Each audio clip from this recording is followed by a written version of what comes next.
Welcome to another episode of the CPG Guys podcast. Our co-hosts, Sri Rajagopalan and Peter V.S. Bond, explore how brands and retailers engage with consumers online, in-store, and everywhere in between. And now, here are Sri and Peter. Welcome back to this episode of the CPG Guys podcast. I'm, of course, Sri, the West Coast CPG guy, and joining me, of course, is the East Coast CPG guy, Mr. Peter, aka the Golden Voice himself, Peter V.S. Bond. June, of course, is Pride Month in allyship of the LGBTQA plus community. Research, learn, and discover your own allyship journey. And now, the man himself, the VP of Commercial Strategy at Fetch Rewards, Mr. Bond. How you doing today, man? Well, Sri, I'm a little disappointed. I'm excited that you and I got to see two baseball games in the last couple of days. I'm disappointed that both our teams lost in the games we attended. But hey, still in first place, still on track, heading for the Fall Classic, and looking forward to some more baseball with you coming up this summer, right? 3 games in a row, the starting pitching hasn't gone beyond 3 innings. A little worrisome, but the bats have carried us forward. Yesterday's game, the Yankee bats again were in full form. Still the number 1 team in baseball. Yankees won the follow-up game. Dodgers, unfortunately, did not. I'm sorry, Peter. But 2 games off, so it's too early in the season to really claim any victory. So thank you, Peter. Before we get to our guests, let me remind our audience that all of our content may be found by visiting cpgguys.com on a browser. We have a brand new website with all sorts of rich content, including a merch store. Yeah, Peter and I actually have water bottles now. How about that? And episodes organized into themes like retail media and loyalty. Sign up there for a forthcoming newsletter. And by the way, there's a merch store because you told us you wanted t-shirts. You wanted to buy water bottles. We didn't do this because we're looking to make $20 from a water bottle. Wait, we can make money on that? I thought I had to price it at cost, Sri. I had no idea we were going to make any money on that stuff. Yes, we're a charity, Peter. So if you aren't already following us on LinkedIn, just enter CPG Guys in the search box. When you get to LinkedIn, when you get to our page, simply click follow or the blue plus button. That way you'll see all of the content we are producing. And the best thing about it, there's no cost to you. We don't charge for this. We said 220-odd episodes ago, 215-odd episodes ago, that this would be about the education and sharing journey, and it's going to stay that way for you, our listener. Remember to check out the FMCG Guys podcast hosted by our friends Daniel and Ephraim. They take the CPG Guys podcast format across the pond. They speak to retail and FMCG luminaries from a European perspective across the Atlantic. All you got to do, go to a browser, visit fmcgguys.com. Peter and I are exceptionally proud that we are partners to Next Up, aka the Network of Executive Women, whose mission it is to advance all women in business and to promote the cause of gender equality in career dev. Visit nextupisnow.org/CPGguys to learn more about this great group, and in the middle of every Wednesday episode, you will find hidden an Easter egg on their upcoming seminars and events. And now for today's episode features none other than Catalina. Catalina focuses on real-time intelligence and rapid responsiveness to deliver personalized CPG marketing, to decode shopper behavior and maximize consumer relationship, all at unparalleled scale. Because I said a lot, and those are a lot of words, especially real-time intelligence, rapid responsiveness, personalization, shopper behavior, consumer relationships, to decompose all of that, finding, activating, understanding, and measuring audience. We have none other than Miss Stacey Hawes, the Chief Revenue Officer of Catalina. Join Peter and me in welcoming her to the podcast. Stacey, how are you today? Hi, Sri. Hi, Peter. Thank you so much for having me, first of all. Happy to be here. I'm doing great today. It's finally summer in Denver, so I'm hoping to get out and enjoy some of that warm weather this afternoon and over the weekend. But I got to be honest, I'm a little panicked because I'm sending my daughter off to South Africa today. So I'm a bit of a mess this week for the first time sending one of my children out of the country alone. You know, this would be incomplete unless we asked you, why are you sending her to South? I'm guessing it's not to go to Kruger and see a safari. It's not. She's 15 and she's going on a high school service trip for 2 weeks, and they're going to build schools and help build houses for the less fortunate. So it's a great program that she's getting to participate in. But as a mama, I'm a little nervous. Stacey, the CPG guys applauds you. We applaud your daughter for getting purpose and a mission in life at 15 years old. Yeah. Doing it as part of high school, those things get sticky. We pray for her and we wish her the best, and we hope she has a safe trip and she delivers the outcome all of you and the school is seeking as well. Thank you. Thank you for that, Stacey. So before we actually jump into all the questions we've lined up for you today, we'd love to ask you to let our audience know where on the web they can learn more about Catalina, because I'm 1000% sure, just like me, our audience is waiting to hear about everything exciting going on at Catalina, because a lot of us still are thinking about Catalina in an old world, and today we're going to demystify and break those myths. And would you also give us a brief introduction to Catalina, please? Yes, you can find us on the web at www.catalina.com, or you can email us for more information at the end of this, results@catalina.com. Those are our two ways to get in touch. And when you think about Catalina, I think you just said it, most people in our industry think about Catalina as the coupon company, which in fairness is our heritage. Close to 40 years ago, Catalina pioneered really the media and tech to deliver that one-to-one personal ad in one channel, and that was the in-store channel. But today, we leverage our extensive retail partner network where we get real-time data based on in-store purchases across both grocery and drugstores, and we combine that with many other rich data sets to enable and create a real-time shopper intelligence platform, which helps us deliver those ads now across multiple channels, in-store, digitally, CTV, out of home. So I'm excited to share more about the evolution of our business with you today. Awesome, Stacey.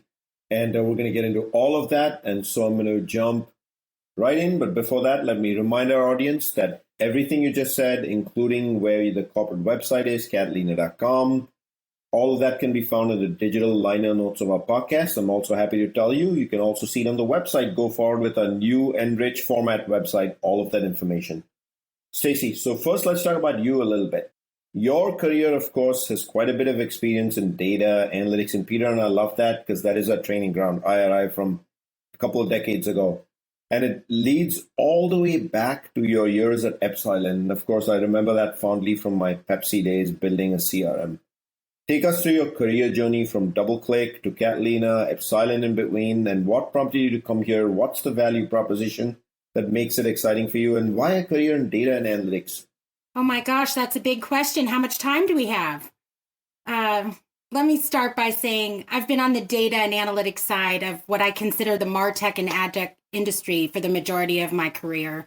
I started out in the industry working for DoubleClick when we were a standalone company, really back in the early days, and I was one of the first in the first 5 years of DoubleClick, often referred to as the DoubleClick Mafia, because so many of us can be found across tech and media today. But DoubleClick was the creator and founder of the ad serving technology that fuels internet banner advertisings. And in 1999, they bought a data company called Abacus, which is a cooperative database. Ultimately, DoubleClick sold some of the assets they had off to Google, some went to private equity, and I ended up going by way of Abacus, which is really how I got grounded in the data side of the business. Some years later, we were purchased by Epsilon, and Epsilon continued to purchase more and more data assets, both survey, demographic data, transactional data, and ultimately I became president of Epsilon's data practice for many years. So I've had the luxury to work across some of the largest brands in the world and some of the smallest brands in the United States to help them figure out how to leverage data to find new customers, retain their existing customer relationships, and really just gain a deeper understanding of who they are. In 2019, we ended up selling Epsilon to Publicis Group for $4.4 billion. And I stayed on with the company until last year, but was really ready for a new challenge. Fast forward, here I am at Catalina. Why Catalina? When I got a peek under the covers at really the rich, deterministic data sets that Catalina has in our arsenal, I was just excited to get my hands on it, candidly. We also have been on a new trajectory thanks to the significant digital transformation and innovation that we've gone through over the past few years and continue to go through, just as many of the brands that we partner with are. And it felt like an exciting time to me to join a company where data is at the core of everything we do. And I'm just excited to be here. From a data and analytics question, why data and analytics? It's really a great question. It's not like they taught that back in school, in my day anyway. But I'm just a marketer at heart and a bit of a nerd. So the intersection of marketing, technology, and data just excites me. And I love helping brands succeed. That's terrific, Stacey, and welcome to the CPG Guys podcast. We're very excited to have you here with us today. As Shri mentioned, Shri and I come from a data heritage as well, so you are in good company with the two of us. My question revolves around double-clicking down on what you mentioned, both to a degree in your last answer with Shri, but certainly as you introduced Catalina. Your company's probably best known for the coupon printing machines that are attached to registers in retail stores. That was your channel. Would really like you to, now that you're on the inside and you have a better understanding, can you walk us through how your business has been evolving over the last few years in particular and transforming into what I believe you referred to as a shopper intelligence platform? Yes. Absolutely. Our legacy is in-store coupons, printed, in lane. And that was the original channel. So I like to think of Catalina as kind of the OG of one-to-one marketing. We started that almost 40 years ago. And honestly, I'm personally on a mission to change the perception of Catalina in the market because today we are so much more than a coupon company. Over many years, the last 5 years, in particular, we've added in a robust portfolio of omni-channel media services, as well as a number of new data sets and data services that separate from our managed media business. Since our inception, we've been a leader in shopper intelligence, and we've extended our highly targeted media up what I'd call the proverbial marketing funnel beyond just in-store to now include additional channels and all digital media, so programmatic, connected television, digital out of home. So in the last few years, while we were expanding our media channels, we also invested in a lot of data sets, as I mentioned. So we've, in addition to the deterministic data that we capture at point of sale through those loyalty cards, we've added things like ingredient data, lifestyle data, media consumption habit data, geolocation, household panel. And we weave all of these data sets together to really have a knowledge set that includes virtually every household in the United States.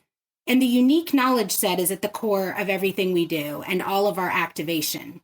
So by combining that rich deterministic data, which is all based on shopper transaction, with the deep data sets that we've invested in the last few years, we really not only know what she buys as a consumer, we now know more about why she buys and what motivates her to buy, which helps us, with audience targeting, which we're going to get into quite a bit. And in addition, as we've expanded beyond selling directly to CPG and retail, we've had to make our business model more flexible. We were a fully managed service business, when we started many years ago. But now that we're partnering with agencies on behalf of the brands that they support, as well as a lot of channel partners, we had to break our model apart a bit. So we still offer full service managed service campaigns, but we're also flexible and can sell more, I'll call it a la carte. If a client wants to just take the data and do their own activation with someone else, we can provide just the data. If they want to execute a campaign and just have us come in on the back and do the measurement of that campaign, we can do that as well. And the beauty of having all that purchase transactional data is we can provide the closed loop measurement across the full funnel. And that's really the differentiator for Catalina. How cool is that you started this conversation saying, look, your mission here for Catalina that you've kind of self-scripted and probably do in the industry is to kind of get the message out there that you're not this old coupon mechanism of a past life and there's so much more going on. And that's the spirit of my next question. Here on the CPG Guys, we want to help you decompose that and make sure our audience knows when to come to you. So let's decompose that. I picked the very mission statement of yours. Of course, I've already declared that my memory serves devices in store offering coupons, and I've worked with you guys in past lives doing this.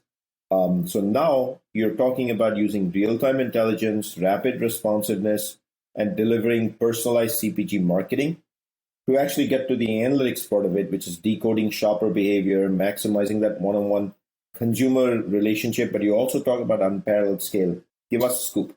What does it mean to brands? Why are you a leader? Why are you a good choice? Yeah. Well, we're a leader in the space because Catalina really has a deeper understanding because of that vast data that we sit on and how that influences shopping behavior because we get that purchase history. So we have purchase data on virtually every household in the United States that we receive in real time from point of sale. And that is some of the richest data that you can have your hands on. So we leverage that data to deliver super highly targeted campaigns on behalf of our clients. And again, I mentioned the closed loop measurement because we can provide closed loop measurement as well as in-flight optimization. We can really improve results on the fly to help drive ROI or superior ROI. And we help brands really of all sizes and sophistication grow their sales and drive return on ad spend or ROI, whatever their metric is. And I was mentioning our flexibility now. So many of our clients come to us for the full managed ecosystem, which is fantastic. But some need just precision custom audiences from us, or some want just that measurement, as I said, on the back end, and we can do that too. But we can really help brands manage all aspects of the purchase funnel, from brand awareness to in-store purchase. So upper funnel brand awareness to, the lowest funnel in-store conversions. And we can do it by offering anonymized household level insights, precision audiences, hard to reach audiences, things like gluten avoiders, channel and retailer agnostic activation across a number of different digital channels, plus the in-store, and the delivery of those highly targeted ads and offers and measure it on the back end. And I think I mentioned once or twice that we can do that in real time.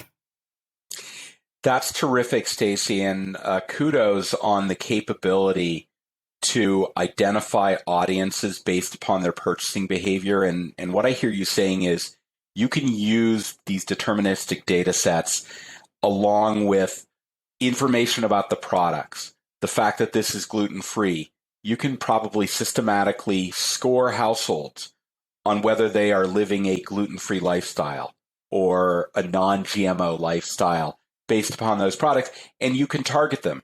That is much more meaningful than someone having answered a demographic question, because I think we've talked about this ad nauseum on this podcast. Income as a demographic is not an indication of a propensity to buy. It's only an indication of a capacity to buy. Yeah. And what you're really getting at is propensity signals. I heard that loud and clear. So in order to do that, I've got to find the right audience. So my question to you is around discussing the concept of find.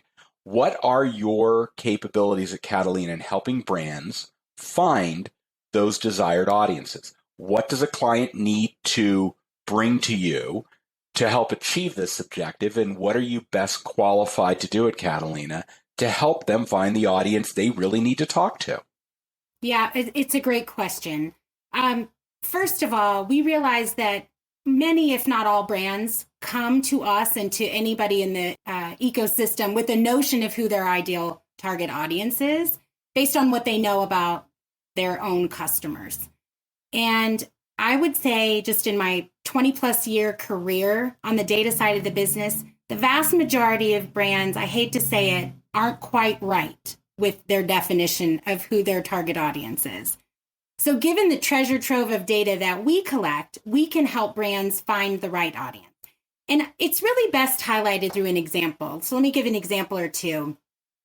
We work with a carbonated soft drink brand. I'm going to not name names. You can guess which one of the two it is, who believed that when they launched the small 10-ounce cans, that they were being bought by moms for kids' lunches.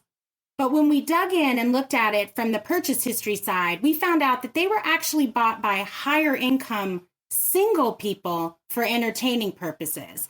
So you can imagine the differences in how you would reach an audience, talk to an audience, message, creative, offer, a mom for kids' lunches versus a single person higher income for entertaining. That's one good example. Another might be we work with a beauty soap bar brand. They wanted to target a competitive soap. And our data mostly aligned with who they thought their target audience was, but not exactly. And they didn't know something about their target competitive brand, which was the buyers of that brand made materially less money.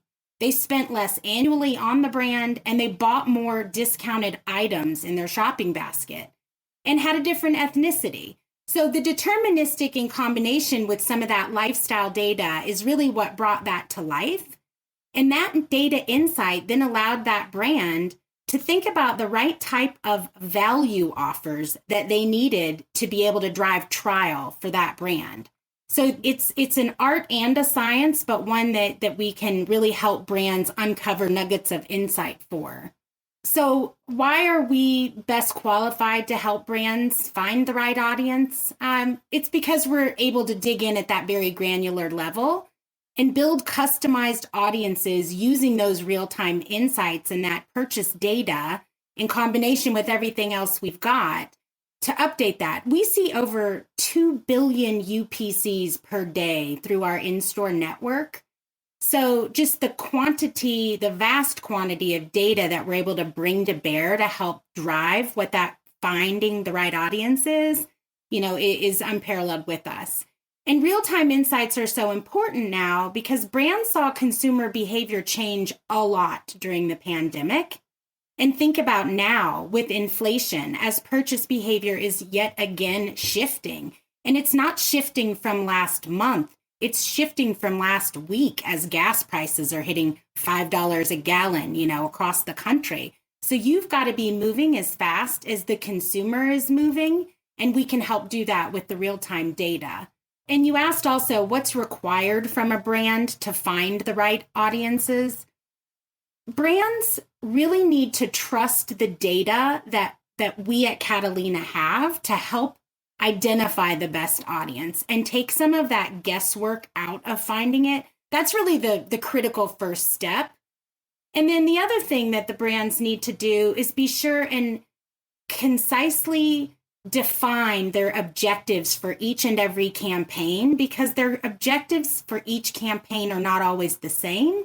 So whether it's trying to acquire new shoppers, maximize purchases with their most loyal clients, or retain shoppers who we may be seeing are starting to show signs of churn.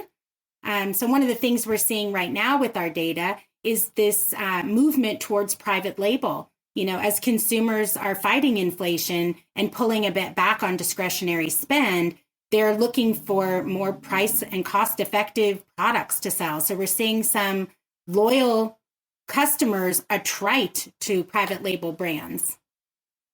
Wow. A lot going on, for sure. But let me remind our audience that we're speaking with Stacey Hawes, the Chief Revenue Officer at Catalina. So in the previous question, we talked about finding the right audience. Not every brand gets it right. Many still aren't getting it right. You talked about how to bring it together and get to that very right audience. I'll assume now brands are working to do that, getting towards the right audience. But you still have to understand the audience so you get the right activation, aka the right campaigns. So how do you help brands understand what these different audiences are? And you mentioned brands struggle, even in that example of beverages, you're encountering those that don't have it perfect. Why do brands struggle with this? There's a lot in that question. But what I'll start with is, all roads really lead back to the data. We know who's buying and we know what they're buying. So the way we best help brands understand their audience is through the lens of that real-time purchase data. And they need to understand that there are many different pockets of buyers across their database. They have the most loyal buyers who tend to be their most valuable. There's likely triers out there that we can find new customers who are likely to try because they're buying a similar product in their category, but not from them. Those that might soon attrite or defect from the brand, we can start to see that activity because of those scans that we see in store every day.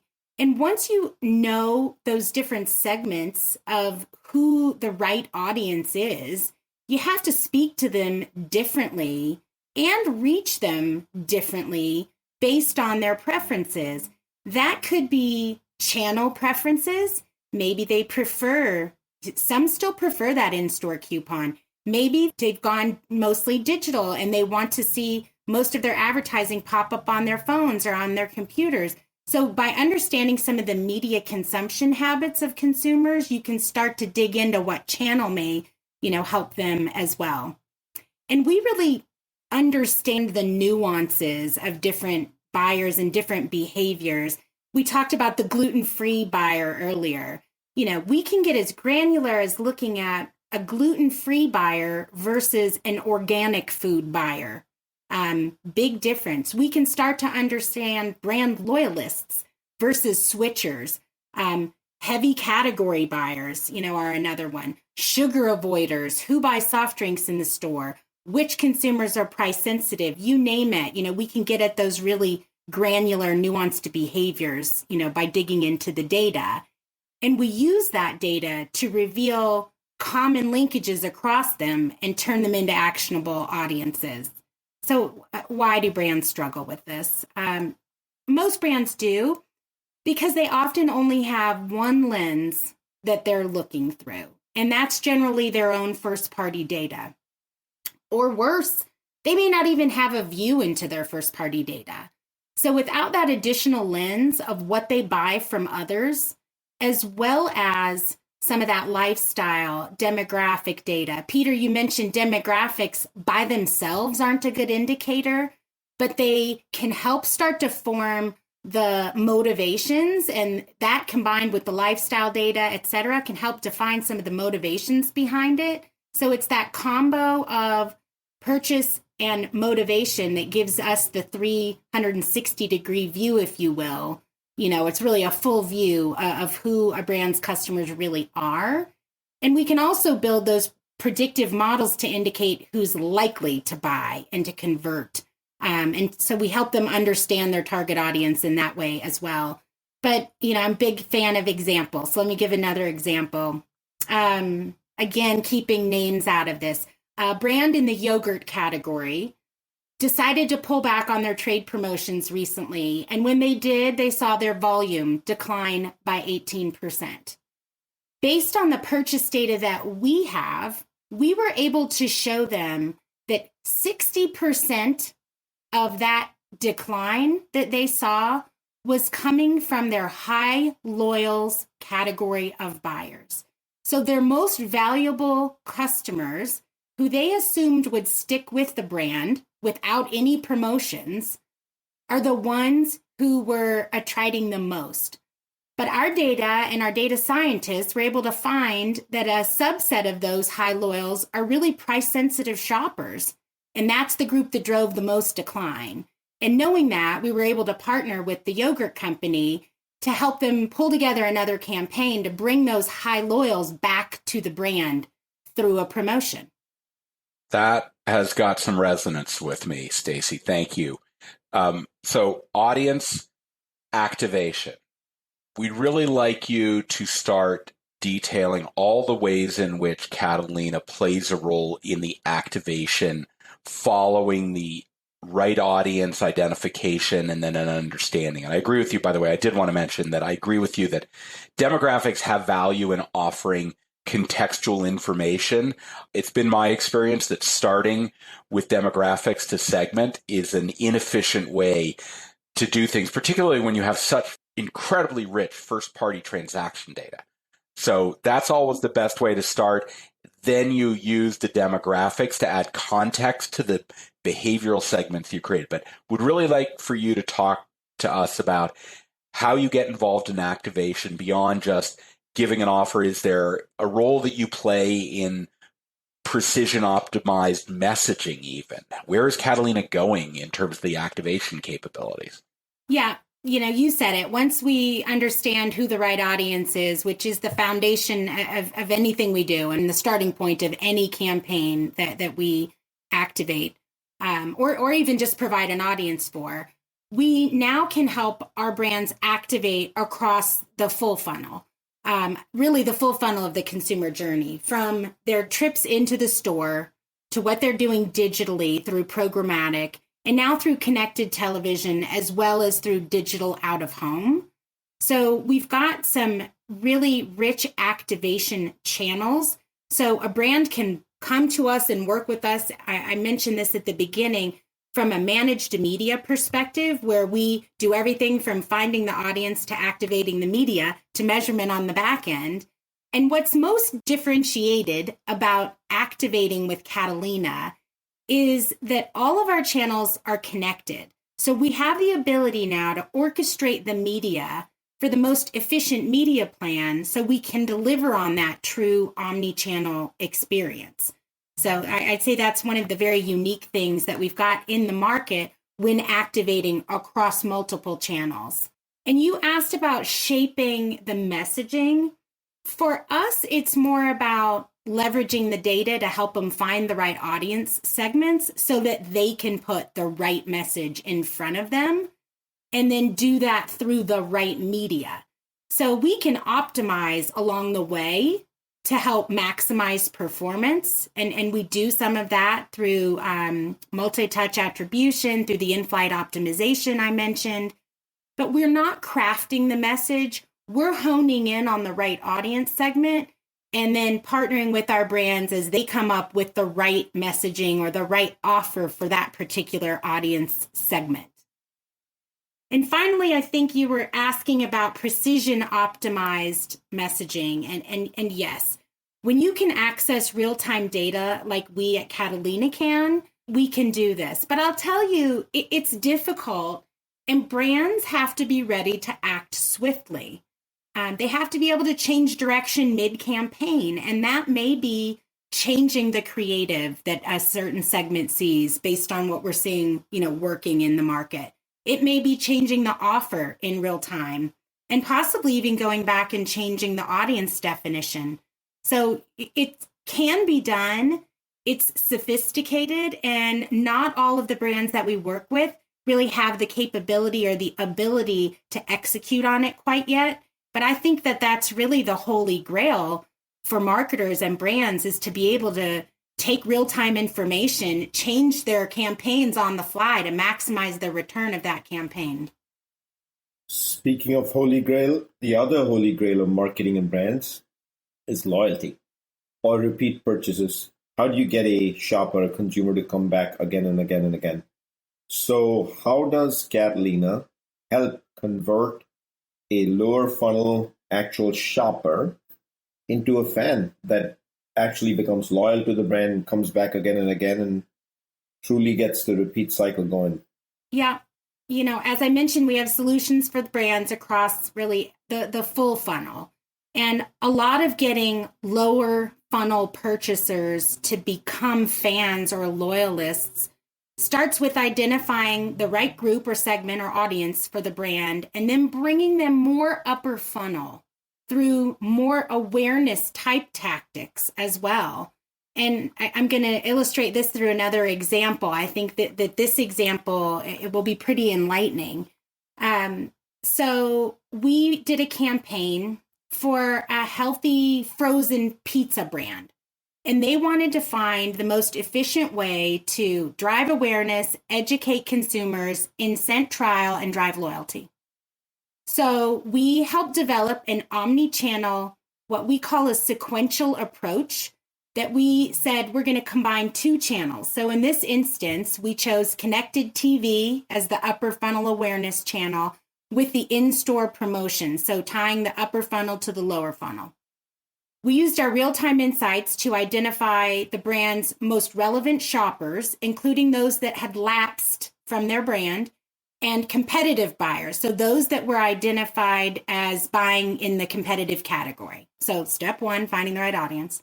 And then the brand used connected TV to build awareness and followed it up with the sequential part of the campaign using a high-value incentive. So once the target audience started to see the ad on the television, so here comes the activation, we started to read and listen.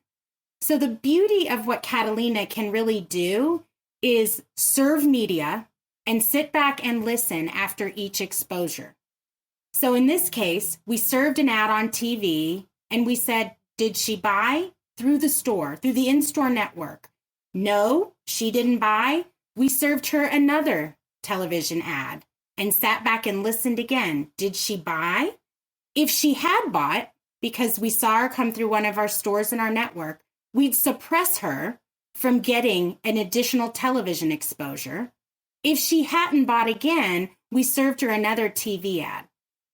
After 3 times, if she didn't buy, the next time we saw her in store, we served her up a coupon for a free full price pizza. And then on that loyalty part, once that consumer came back to redeem the coupon for the full price pizza, we then targeted her again with another offer at a lower dollar amount to prompt them to try the brand again and to keep coming back. So you can hopefully see through this example where we're tying both lower and upper funnels together, measuring across the funnel, and driving high return on ad spend on the front end and optimizing along the way because we're listening in between each ad exposure and acting in real time. So hopefully that helps bring it some clarity. Wow. What I heard there, Shri, was full funnel and multi-channel touch points to drive that engagement and convert someone, to your point, from being a purchaser to being a brand fan by hitting them at exactly the right point with the right message. And if one message doesn't work, find a different one. And if one channel doesn't work, you find another one. And eventually you work towards that. That's terrific. Of course, all of this is wonderful, Stacey, but what's going to get a brand excited is your ability to prove that it actually moved the needle, getting to ROI. So let's talk about metrics as our last question of the day. What do you provide to brands to help them measure the success of their work with you? What short-term, real-time, and how do you help them optimize their programs going forward so that they know that going forward on a long-term basis, their investment in Catalina is well worth what they've put down in terms of what return it delivers back to the brand? Yeah. We're measuring all the time, and we're measuring in many different ways. And as I've said, brands no longer need to wait until the completion of a campaign to measure and optimize. So that's the old, kind of circle that we would used to go through. It's like, find the audience, deliver them the media, measure, did it work, rinse and repeat, and do it over and over again. But we can do that in flight now because we've developed the fastest, most granular attribution measurement for the CPG industry through what we call our Hub 360 platform.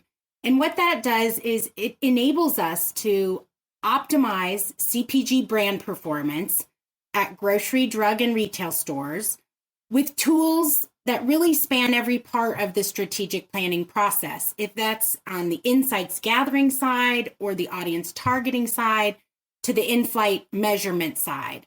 So that Hub 360 is really our real-time insights and measurement platform that can help us with the entire media planning process.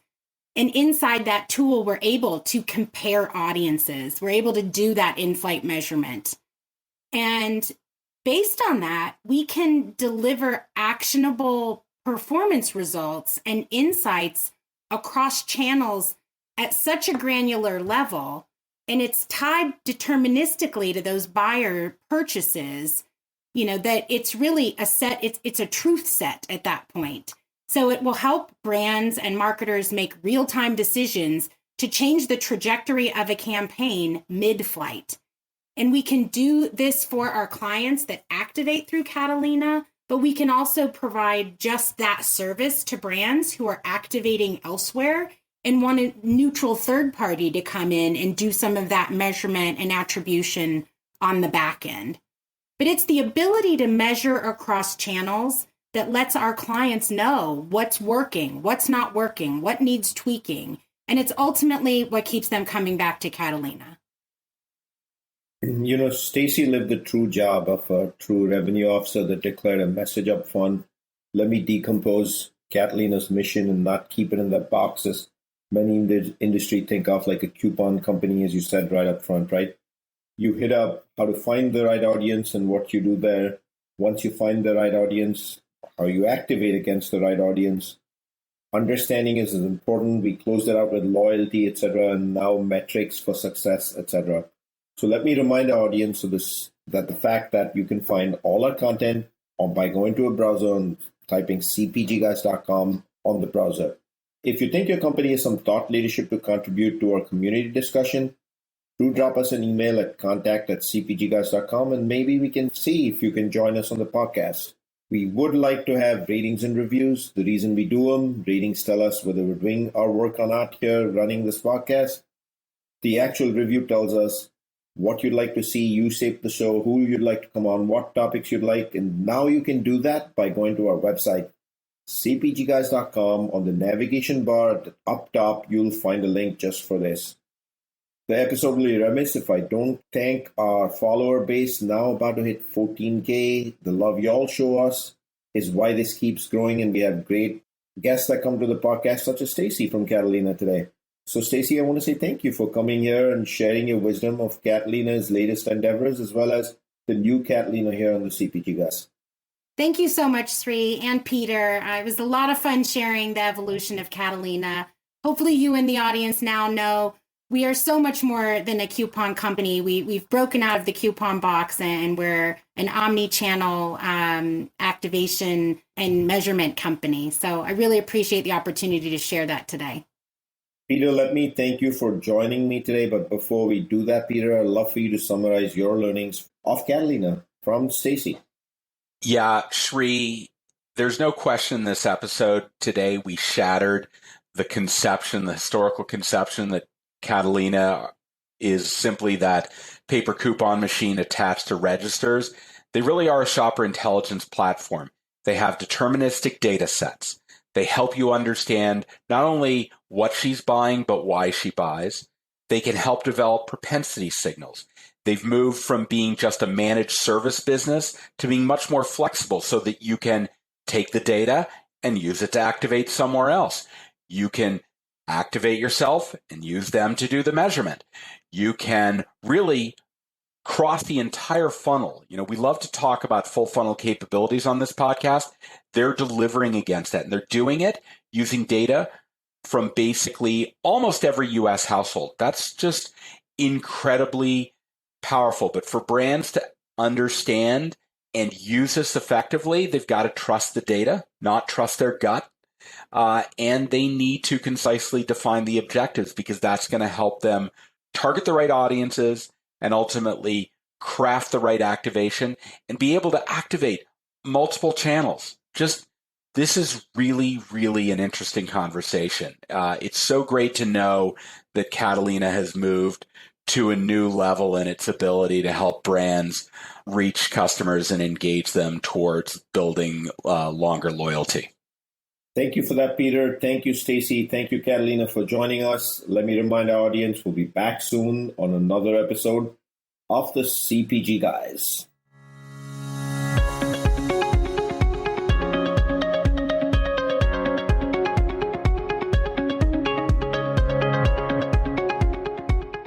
The content in this podcast episode is provided for general informational purposes only.